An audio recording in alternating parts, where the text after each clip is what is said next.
So, a big reason why I've started this podcast in the first place is to really think through my own political identity and to also just think through my issues in general and make sense of my place in the world.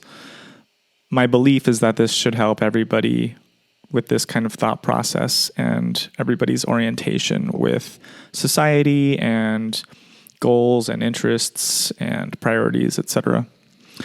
And politics is just such a natural way to start that conversation. It's not the best way necessarily. It's a little antagonistic and militant and fraught and difficult and annoying. But I hope when it's just me talking my thoughts through, we can avoid that kind of stuff. I'm not here to fight anybody. I'm not here to face off and start arguments and lose friends and all this.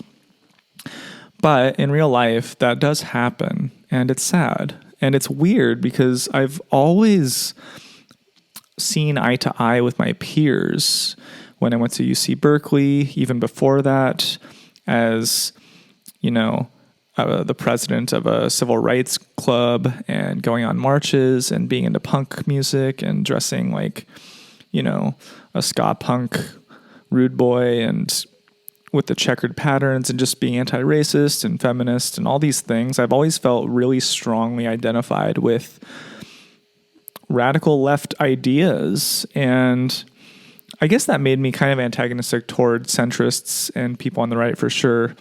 And as I've grown up more, I've become more centered and centrist in my politics, kind of.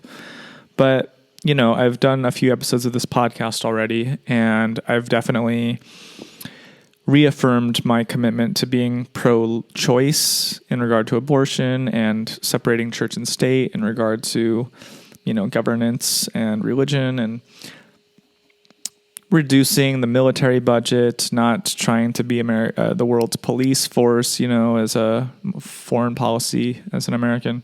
These kind of things. Like, I'm trying to think these things through for myself, to remind myself where I stand, and to really assert my beliefs and my values, and not just take them for granted and not just take what's given to me.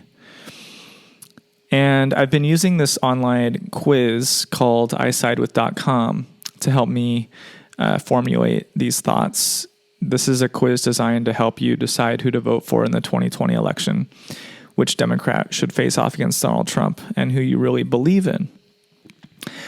This is a second edition of this podcast episode, a new version that I've uploaded in replacement of the original file, which I did record in October 2019 and have since listened back, and I was a little sloppy with my descriptions of events and my journalistic coverage of these topics.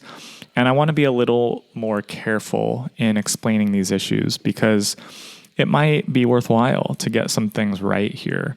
So I'm re-uploading this, and I'm going to talk this through with a little more wisdom, let's say. This topic comes from a very benign sounding question on isidewith.com under social issues.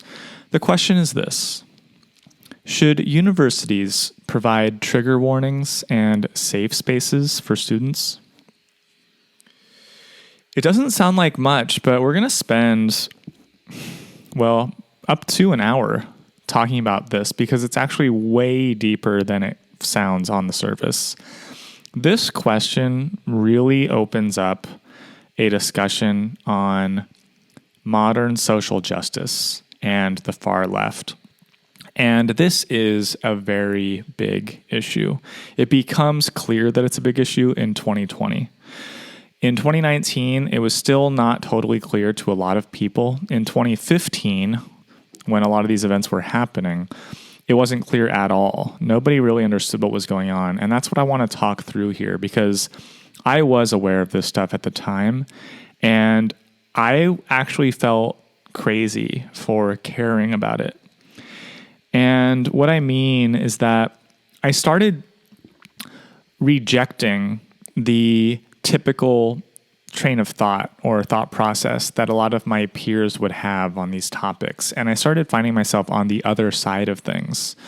So while I have reaffirmed my liberal, rather leftist, even progressive politics in most arenas like healthcare, education, abortion rights, drug treatment and policy, the criminal justice system, and on, this is where I'm less progressive. This is where I'm pushing back a little bit. And I think it's important that we all think this through, lest we all just get succumbed and overwhelmed and taken by our own social groups on these topics. Quite frankly, I think this topic represents a line too far, or rather, crossing a certain line. Horseshoe theory is kind of a silly idea where if you go far enough left or right, they kind of turn into the same thing. And I kind of appreciate the idea there. If you look at evil, villainous despots and dictators and totalitarians and tyrants in history, if you compare Hitler and Stalin, they're not that different, right? They both slaughtered millions en masse for their own megalomaniacal world visions, in a way. And yet one was a communist aiming for all people to be equal, and the other was a nationalist aiming for the German people specifically above everyone else. And yet, in the end, what's the difference, kind of, when you implement policies that send millions into starvation, into working camps and gulags and concentration camps and death? So it gets bad. It gets really bad. And when you're aware of that stuff, when you're sensitive to how these things can play out and how they start, you become really wary of the kind of news stories that I'm going to talk about today. So let's get into that. Let's start on the face of it. Trigger warnings and safe spaces. What are those things? Well, a trigger warning is this idea that, and again, we're talking about on campus, so at universities and colleges, we're talking about for young people aged 18 to 22 or thereabouts, young adults who are off from their homes in general in the States, living on campuses. And these campuses can range from very well-to-do, posh, privileged places like Yale, down to community colleges where people still might be living at home. Now, I want to make that clear, the context that we're talking about this in, because the university stands for something historically, a place of knowledge, a place of learning in pursuit of truth. It stands for this value of truth. And the way you get to truth is by confronting harsh ideas and facing hard realities. And that is how I grew up, and I really do value that. I don't know if that dates me, if it separates me from a younger generation, maybe it does. But I really do believe that a learning campus, a place for knowledge, is a place to pursue truth first and foremost. Now, I want to make that very clear because that is my guiding principle on this topic. So, a trigger warning is this concept wherein a professor warns the students that they're about to hear something difficult or confrontational. For instance, if I'm teaching history and I'm discussing the Atlantic slave trade and how Africans were brought to the New Worlds to become chattel slaves, indentured servants, working without pay, becoming being whipped, being subjugated to a white supremacist system, right? This is something that we all basically know about. Maybe in high school, your education doesn't explore it too deeply, whatever. In college, you generally deepen that knowledge. You add a lot more detail, you understand a lot more nuance, and you put together more pieces for a more broad understanding of something. Or rather, a more, is broad the right word I want to use there? In any case, this is the idea of learning, isn't it? I think we can understand that. A trigger warning supposes that perhaps a black student or students in my class aren't emotionally equipped to hear that information and that they require a warning, like a movie rating or a video game rating or some sort of like, brace yourself, hold on, I'm about to say something that might offend you or hurt you. And this is for facts. This is not even for opinions. This is in the context of learning. That's what a trigger warning is. A safe space is a place where a student or anyone can go where their cherished beliefs and opinions won't be challenged by ideas, by confrontational or adversarial thoughts. This is a protected, biased place in favor of the student needing protection, needing armor around a dangerous world where ideas attack her or him.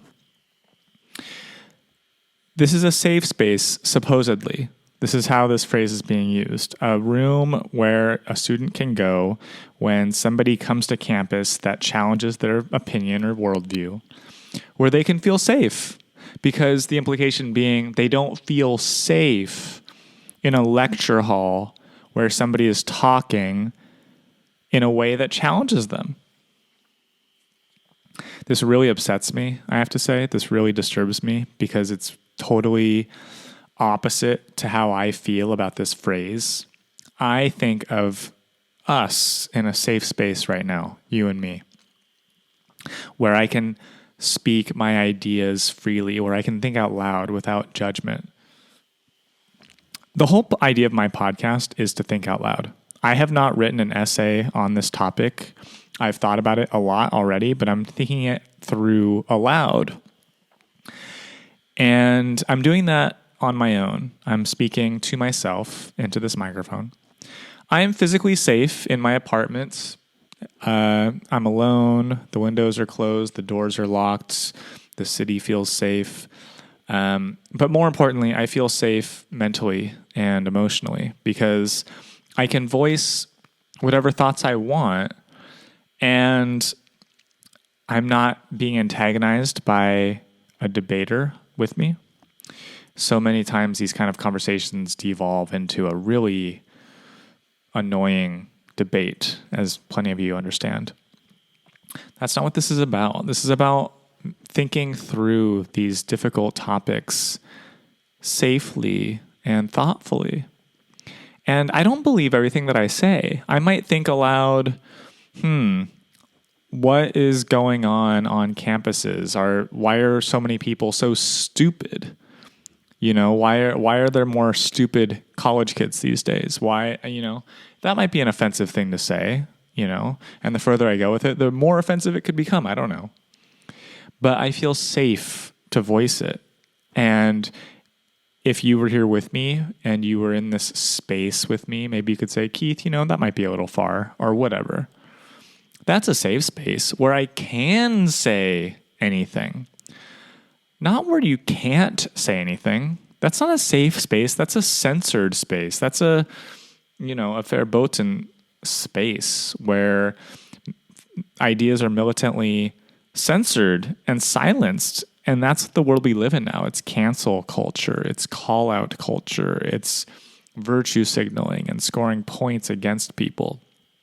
All these phrases, all these buzzwords relate to the idea of safe spaces and trigger warnings. And I am extremely suspicious of them because they are representative of a new world order that is approaching. And it's not good. And I'll make the wildest analogies here. It feels like a witch hunt. It feels like McCarthyism. It feels like these eras in history where people lost their minds and became hysterical. And I use that word sensitively, knowing its roots in something like sexism, the root of it being the same as histrionics and hysterectomy and something involving a womb. In any case, mob mentalities are what I fear most.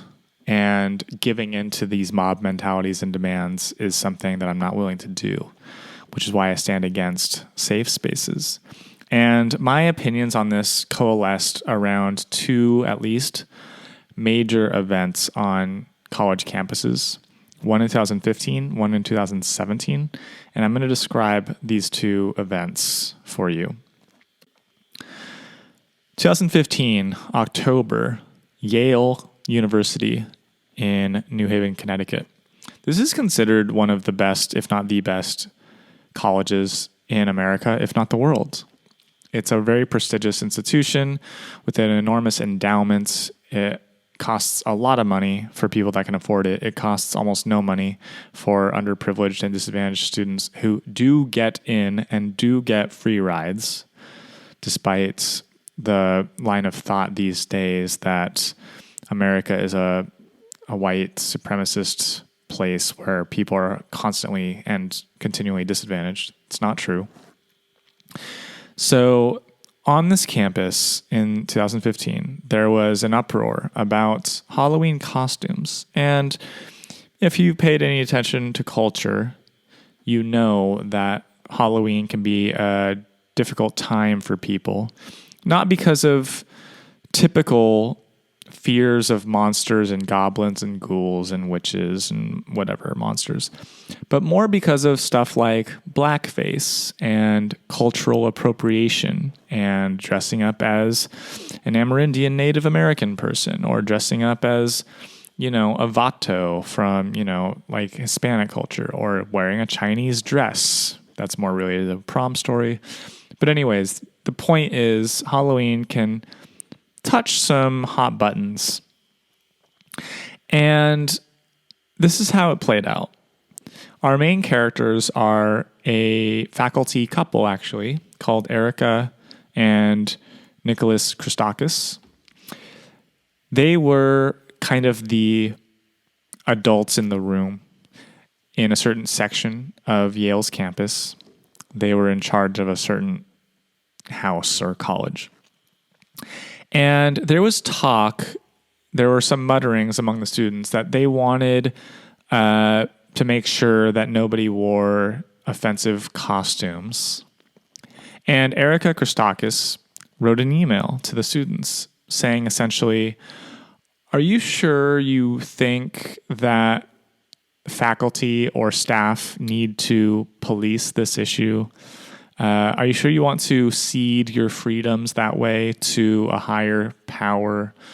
You do study and live at a very prestigious institution rooted in the expression of free expression and free speech and maturity, etc. Her point is just that, look, you kids are young adults who are supposedly very intelligent and you are existing in a space of free expression. And why do you want to give up your rights to expression? Are you sure you want to do that? And the kids got upset and they went out and they were protesting this. And her husband, Nicholas Christakis, came out and he was basically trying to talk it through intellectually, trying to explore this idea of where faculty and staff existed in this holiday event, right? What was their role to tell people what not to wear and what was okay to wear?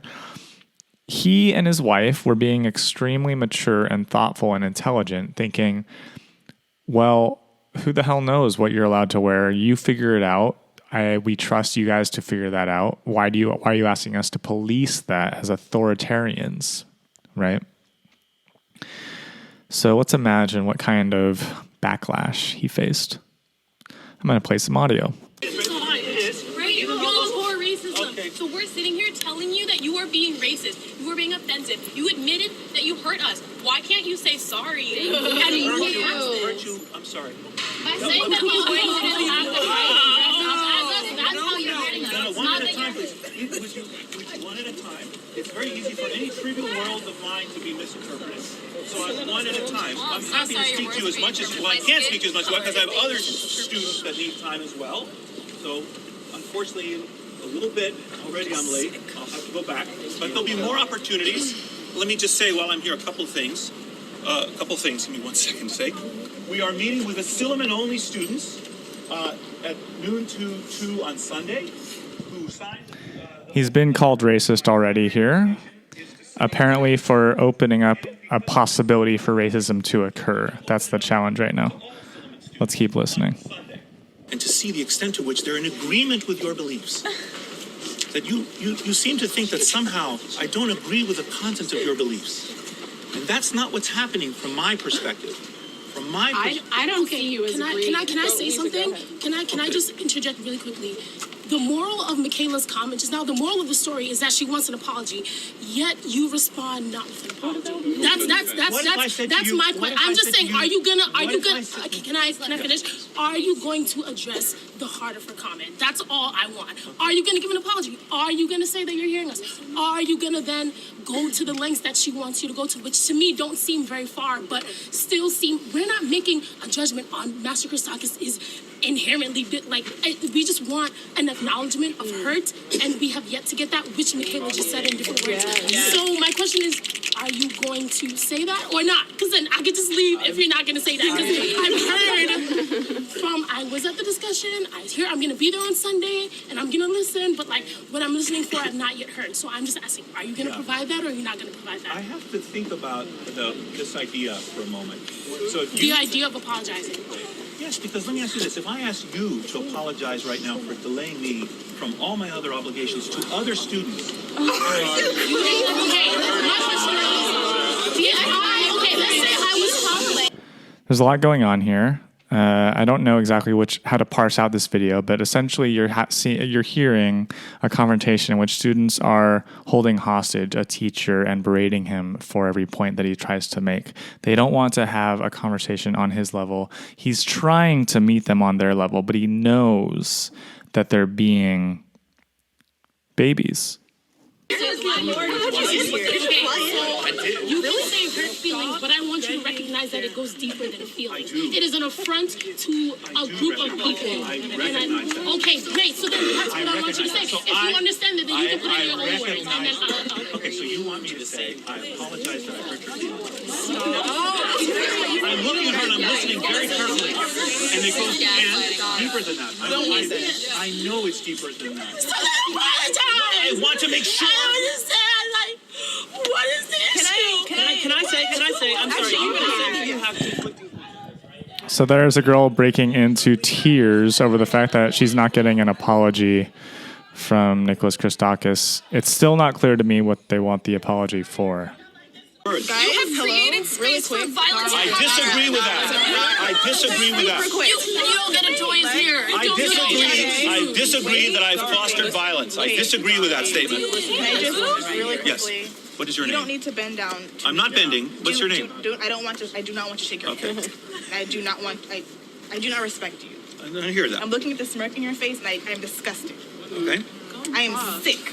And I'm sick watching them argue with you after we've been standing outside literally for at least 5 to 6 hours between you and Holloway. Between last night to now, we've been arguing with people who are not willing to be listened to for a long time. And all I see from you is arrogance and ego. I am sick looking at you. I am disgusted watching Lex argue with you. You were not listening. You were disgusting.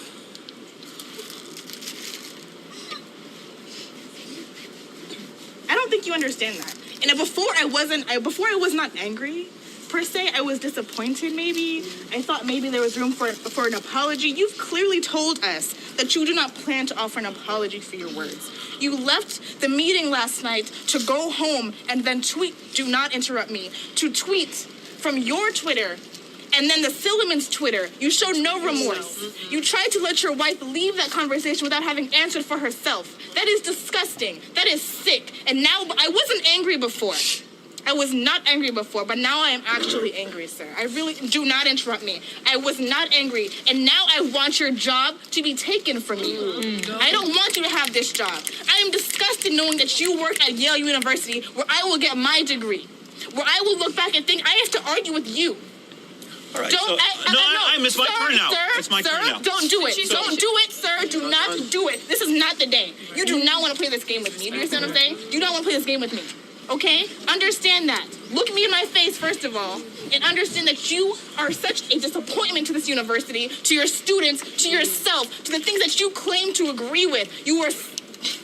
You want free dialogue? You want free speech? This is how it works. Someone speaks, you listen. You do not cut them off. You do not do these condescending gestures. You do not smirk. Yeah. You look them in the face and you wait. You wait until it is your turn. It was not your turn when your wife sent out that email. It was not your turn. It was our turn to send out an email to the students and tell them not to appropriate our cultures or denigrate us, to respect us. It was not your turn, sir. It has never been your fucking turn for a long time. You've had your turn. You had your opportunity to apologize to these people. You had it, and I'm sick that they're still waiting for it because you're not going to give it to them. It's clear.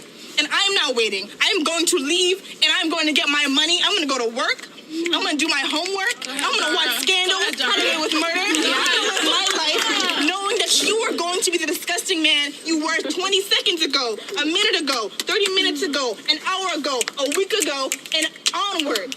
Knowing that I can't reach you, but I want you to understand that I am done. I am done, personally. They should be done, and I really hope that y'all just go home and leave this man alone in this courtyard with his chalk and his sick beliefs, or whatever the hell this is. This is sick. I'm done. I'll leave, please. Yeah, let's go. I don't know what to say after watching that. It's like it hurts my soul to see these students act this way. It hurts. And like, I want to start Googling, like, this was in 2015, like, they've graduated. Are they working in positions? Are they climbing ladders of power? Are they entering workforces now where they make decisions that affect people's lives? Yeah, probably. And that disturbs me. This is why I don't support this movement, because I mean, I don't know. Maybe you heard that and you agreed with her. Maybe you agreed that he was sick and disrespectful and shouldn't have his job because he sent out an email not wanting to police the students as a faculty advisor. And these kids are offended because it's their home or something. Like, these kids are overly sensitive and don't understand that the world is complicated and that ideas have to be hammered out with people that you don't agree with all the time. That's the world. And the idea of a safe space goes against that. The idea of a trigger warning, that you need a warning before you're confronted with something difficult, is absurd. It's going backwards. It's regressing. It's regressive. The way that you get stronger, as talked about in The Coddling of the American Mind, in any situation you're in, if you've suffered trauma, if you have a phobia, the way you get stronger is by facing your fear, is by doing the work, as people like to say, to build up your courage, to build up your strength, to become brave and to face things. Not to cancel everyone that disagrees with you, not to eliminate all dissent and erase any enemies. That's not the answer. That's what the evil despots of history would have done and did. That's who you want to model yourself after? So this was the Yale confrontation of 2015. Pretty interesting story. Not a good one. Let's pivot to the other side of the country, to a smaller state college, Evergreen, in Washington State. Brett Weinstein is a biology professor there, has been a lifelong leftist supporting liberal causes and minority students. There is a tradition on that campus called the Day of Absence, in which students of color intentionally stay home to make their absence felt. In 2017, organizers of this event decided to flip the script, as it were. Their intention was to instead ask all white students and faculty to stay home. That day of absence would be highlighted with education on race issues for the white people on campus. Brett Weinstein objected to this. I'm going to read his statement. This is an email he sent to the organizers. There is a huge difference between a group or coalition deciding to voluntarily absent themselves from a shared space in order to highlight their vital and underappreciated roles, and a group encouraging another group to go away. The first is a forceful call to consciousness, which is, of course, crippling to the logic of oppression. The second is a show of force, an act of oppression in and of itself. That was his belief, and he intended to teach his class that day. He was pilloried almost violently. The students demanded he step down. They marched and protested loudly against him.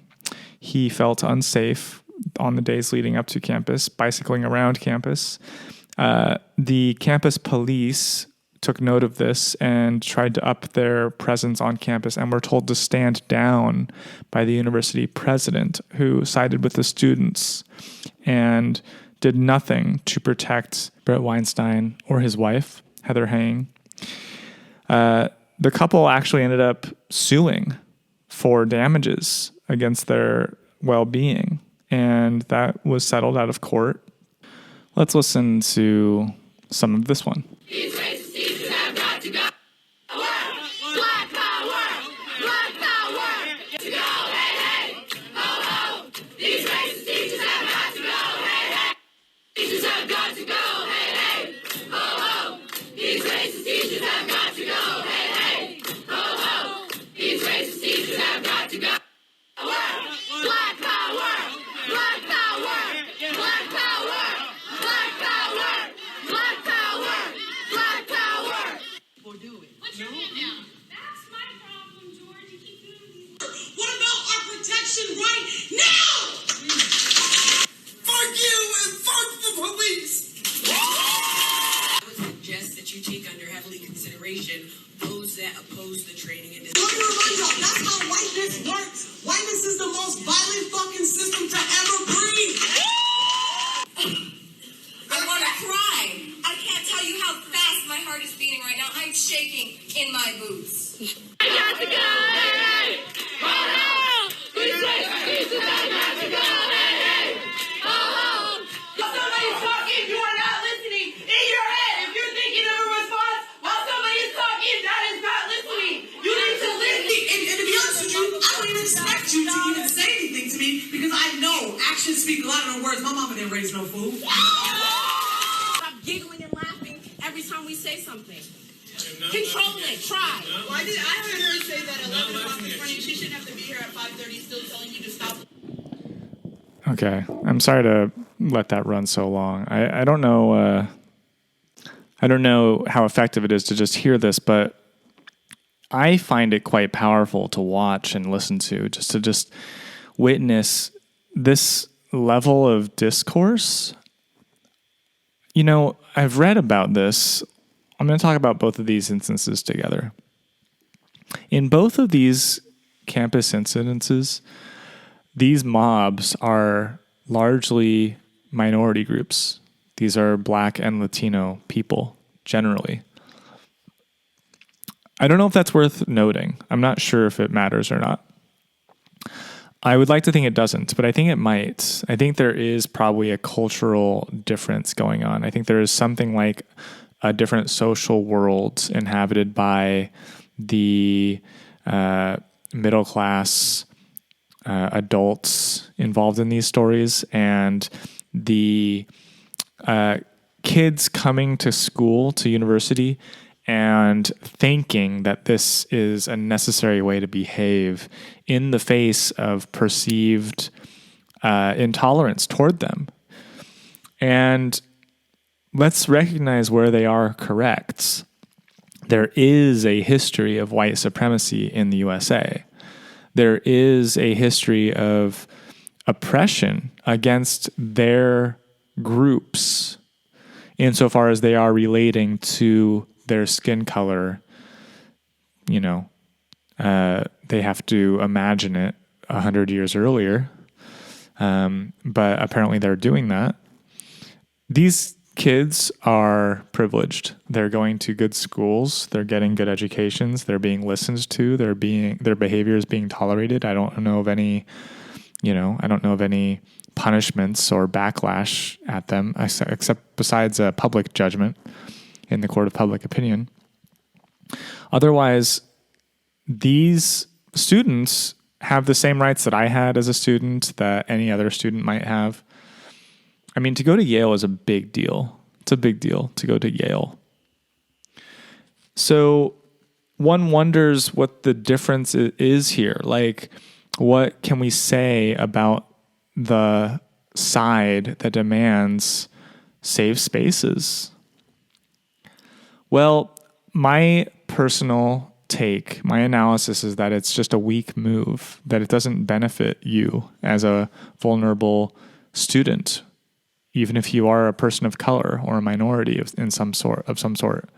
It doesn't behoove you to coddle your weakness and demand that the white man in charge bends over for you to mock and humiliate.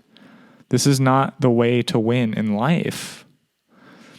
And you can probably yell louder. You can probably be more hysterical and make more of a scene. You also have intimidation physically, as some of the students demonstrate in these videos, which is quite scary to see. And you have enough cultural clout to convince a lot of people to read Robin DiAngelo's book, White Fragility, rather. You have the ability to convince a lot of faculty to stand on your side and ask the police to stand down and to require everyone to read White Fragility. You have the power to, make Black Lives Matter the loudest movement of the year, and to convince most white people around the world that there's something wrong with them for being white. And living in Europe, I can attest to that. Plenty of people around me think that black people are hunted right now. And this is a dangerous ideology. That's why I do not support safe spaces and trigger warnings. If somebody like Ben Shapiro is coming to your campus to talk, let him speak. Hear his point of view. Debate him. Ridicule him in speech. That's how we do things in the world of civility, not civility. In a civilized world, yes, but in just a modern society. This is how we avoid violence and gang war. And I just have to wonder if this is like a very tribal gang war mentality being brought into public discourse. And I hate it. I resent it. I disapprove. And the answer is not to just retreat into a safe space when your side can't win, or to just cancel somebody if you feel like that's your leverage. I'll be talking about this topic more and more as this podcast continues, so I'm going to leave it there to simply answer no. I do not support safe spaces and trigger warnings on campus. I think it's a bad omen for things to come, and that this is woke activism. This is intersectionality, and it's dressed up in equity and